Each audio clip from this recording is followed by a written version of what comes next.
પીએમસીમાં MP એમએલએની સંકલનની બેઠક મળી. વડોદરા મહાનગરપાલિકા ખાતે ગતરોજ સાંજે કોન્ફરન્સ હોલમાં મ્યુનિસિપલ કમિશનરની અધ્યક્ષતામાં એમપી એમએલએની સંકલનની બેઠક મળી, જેમાં સાંસદ હિમાંગ જોશીએ કેશ ટોલ, ઘરવખરી અને વાણિજ્યનો સર્વેનું શું છે તેવો સવાલ પૂછતા તેઓએ માહિતી આપી હતી કે 8,730 વાણિજ્ય યુનિટનો સર્વે થયો છે, તેમાં ₹13.38 કરોડ ચૂકવવા પાત્ર છે. 1,06,970 લોકોને ₹3.06 કરોડની કેશ ડોલ ચૂકવાઈ છે અને ઘરવખરીમાં 18,378 કુટુંબોના સર્વેમાં ₹9.18 કરોડની સહાય ચૂકવાઈ છે તેવી માહિતી અપાઈ. અને સાંસદે ઉમેર્યું હતું કે જે લો લાઇન એરિયા છે તે હજુ આવી રીતે પરમિશન મળી જવાથી બિલ્ડિંગ બની જવાની હોય એવું લાગતું હોય તો તે પરવાનગી આપવાનું બંધ કરાવો. એમ ગ્રીન ઝોન ન હોય તો તેને ગ્રીન ઝોન ડિક્લેર કરાવો. હાઈ ફ્લડ લાઇન એરિયામાં બેઝમેન્ટની પરવાનગી ન આપો અને ત્યાં પ્લીચ વધારીને જેથી ફ્લડની અસર ન થાય. અકોટાના એમએલએ ચૈતન્ય દેસાઈએ કહ્યું હતું કે કેશ ડોલ માટે વહેલી તકે સહાય કરાય અને સર્વેની સંખ્યા વધારો. પાકી દુકાનો હોય અને નુકસાન થયું હોય તો તે વેપારી પાસે જીએસટી નંબર ન હોય તેવા વેપારીઓ પણ સહાય આપો. માંજલપુરના ધારાસભ્ય યોગેશ પટેલે રજૂઆત કરી હતી કે શહેરમાં ક્યાંક 10 ફૂટ તો ક્યાંક 20 ફૂટ સુધીના પહોળા ફૂટપાથ બનાવી દીધા છે, જ્યાં જુઓ ત્યાં પેવર બ્લોક વધારી દીધા છે, જેને કારણે રસ્તા સાંકડા થતા અકસ્માત સર્જાય છે. જેથી પેવર બ્લોકને શહેરમાં એક જ સાઇઝ રાખો અને બધે 4 ફૂટથી વધુ ફૂટપાથ ન રખાય. મ્યુનિસિપલ કમિશનર દિલીપ રાણાએ સંકલન બેઠક સંદર્ભે જણાવ્યું કે વિશ્વામિત્રી કિનારાના દબાણ સંદર્ભે પાલિકાની કામગીરી સંદર્ભે જણાવતા કહ્યું હતું કે વિશ્વામિત્રીના ગૂગલ ઇમેજીસ પર દબાણના વિષયની જાણકારી મેળવી કાર્યવાહી કરાશે. આજની સંકલનની આ બેઠકમાં માનનીય ધારાસભ્ય માંજલપુર શ્રી યોગેશભાઈ પટેલ, માનનીય ધારાસભ્ય અકોટા શ્રી ચૈતન્યભાઈ દેસાઈ અને તમામ અધિકારીશ્રીઓ મ્યુનિસિપલ કમિશનરશ્રીના અધ્યક્ષતામાં તમામ હાજર રહ્યા અને વિવિધ પ્રશ્ને ચર્ચા કરવામાં આવી, જેમાં પહેલાં તો તમામ અમારા ચૂંટાયેલા પ્રતિનિધિઓ દ્વારા એ બાબતનો તાગ મેળવવામાં આવ્યો કે અત્યાર સુધીમાં કેશ ડોલ, ઘરવખરી અને આ જે વેપાર વાણિજ્યની જે રાહત છે એનું કામ ક્યાં સુધી પહોંચ્યું છે. તો એ બાબતે આપને હું જણાવવા માગીશ કે અત્યાર સુધીમાં 8,730 એવા વેપારોનો સર્વે થયો છે અને એનું અંદાજિત રકમ 13.38 કરોડ થાય છે. કેશ ડોલની વાત કરીએ તો ટોટલ 3.6 કરોડ એટલી કેશ ડોલ પણ વિતરિત થઈ છે, જેની અંદર 1,06,970 લોકો પ્રભાવિત થયા છે. અને ઘરવખરીની વાત કરીએ તો ટોટલ 18,378 કુટુંબોને મળી અને 9.18 કરોડના ઘરવખરીનો સામાન પણ એની રાહત પણ આપવામાં આવે એ માટેની તજવીજ હાથ ધરાઈ છે. આ તમામ રાહત ડીબીટી એટલે ડાયરેક્ટ બેંક ટ્રાન્સફર દ્વારા એમને મળે, જેથી પારદર્શિતા પણ જળવાઈ રહે અને કોઈ પ્રકારનું બીજી કોઈ તકલીફ ના પડે.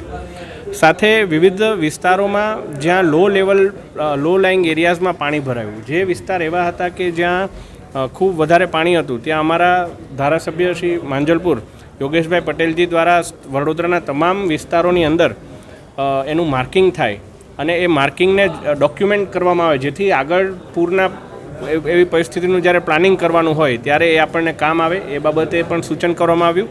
સાથે વિવિધ વિસ્તારોના સ્પોર્ટ્સ કોમ્પ્લેક્સીસ છે એનો ડેવલપમેન્ટ માટેની પણ રજૂઆત કરવામાં આવી.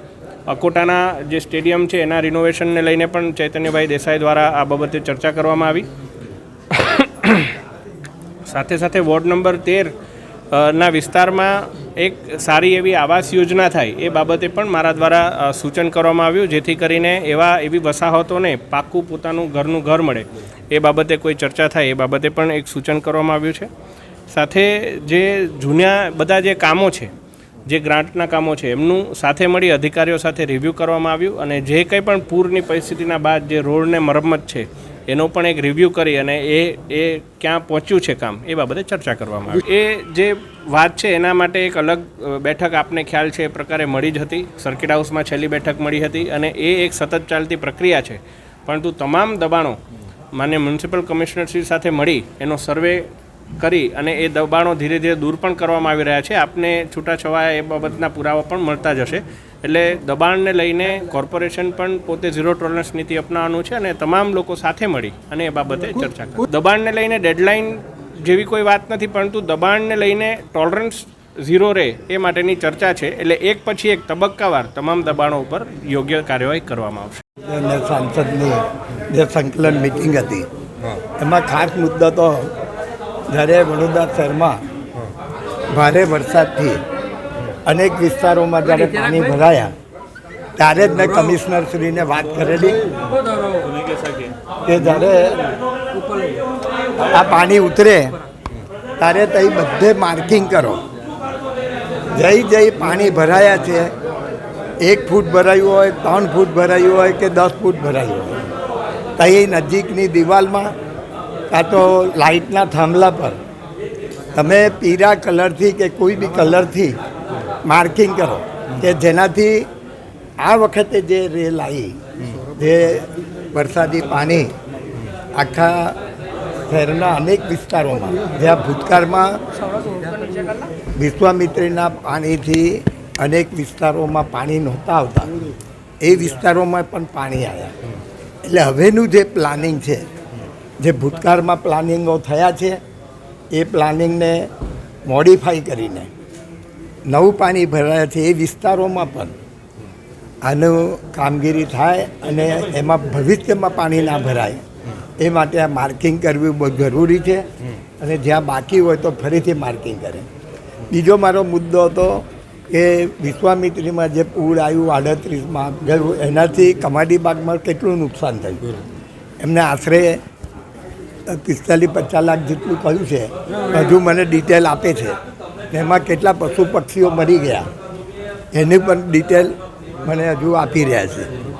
ખાસ કરીને જે પાણીના રોગો થાય છે એ પાણીના રોગો માટે તમે પારુલ ઇન્ડસ્ટ્રીઝ છે, એવી અનેક ગોત્રી છે, આ બધાનો તમે બધાને બોલાવો અને વડોદરા શહેરમાં પહેલાં જ્યાં પણ પાણી ભરાયા છે એ વિસ્તારમાં તમે જે બી એક ડૉક્ટરોને લઈને એનું જ્યાં જ્યાં વિસ્તારમાં પાણી ભરાય છે ત્યાં દર્દીઓને એટલે લોકોને ચેકિંગ કરો કે એમને મેલેરિયા થયો છે કે ડેન્ગ્યુ થયો છે ને એમને જે બી ઇલાજ કરવાનો હોય એ ઇલાજ કરવું.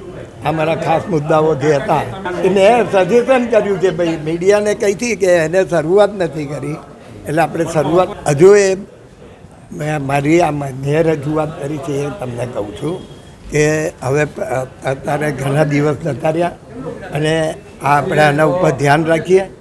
એટલે આ એક બાબત છે. ખાસ કરીને જે જગ્યાએ પાણી ભરાય છે, ધારો કે વરસાદ 12-13 ફૂટ પાણી ભરાયા છે, કોઈ જગ્યાએ 15 ફૂટ પાણી ભરાય છે, એ વિસ્તારમાં તમે પરવાનગી ના આપો. એ બાજુના તમે એની અત્યારે સરકારમાં બી વાત ચાલી રહી છે કારણ કે 15 ફૂટ પાણી ભરાય એનો તો કોઈ ઈલાજ હોઈ ના શકે. એટલે એ વિસ્તારમાં નવું બાંધકામ ના થાય. નવા બાંધકામમાં જે પરવાનગી આપવામાં આવે છે રજા ચિઠ્ઠી, એમાં પ્લિન્થ અવશ્ય રાખો. એ જ્યારે મુખ્યમંત્રી આવેલા ત્યારે બી મેં રજૂઆત કરેલી કારણ કે પ્લિન્થ વગરના મકાનો અને દુકાનો જેને રોડ ટચ જ રોડથી 6 ઇંચ ઊંચા જ મકાનો બનાવવામાં આવે છે એનાથી બિલ્ડરોને બહુ મોટો ફાયદો થાય અને વધારાના પાણી દુકાનોમાં ના બધા બેસી જાય છે. એટલે પ્લિન્થ વગરનું કોઈ મકાન હવે પરવાનગી આપવામાં ના આવે. એ રજાઈ ચિઠ્ઠીમાં પણ તેનો ઉલ્લેખ કરો. રજા ચિઠ્ઠીની જે શરતો છે એમાં પણ આ ઉલ્લેખ થવો જોઈએ. આવા જે અગત્યના મુદ્દાઓ છે, ખાસ કરીને જ્યાં જ્યાં રોડો ખલાસ થઈ ગયા છે એ રોડો કરો. ને અમારા મુખ્યમંત્રીના જે ફારામાંથી 2 કરોડ આવે એ અમે પાણીના જે વિસ્તારમાં પાણી ભરાયા છે ત્યાં પહેલાં રોડો બનાવો. જ્યાં ત્યાં ખાડા પડ્યા હોય કે રોડ નવા કરવાના હોય એ પૈસા એમાં જ વપરાય એવી મારી ખાસ રજૂઆત છે.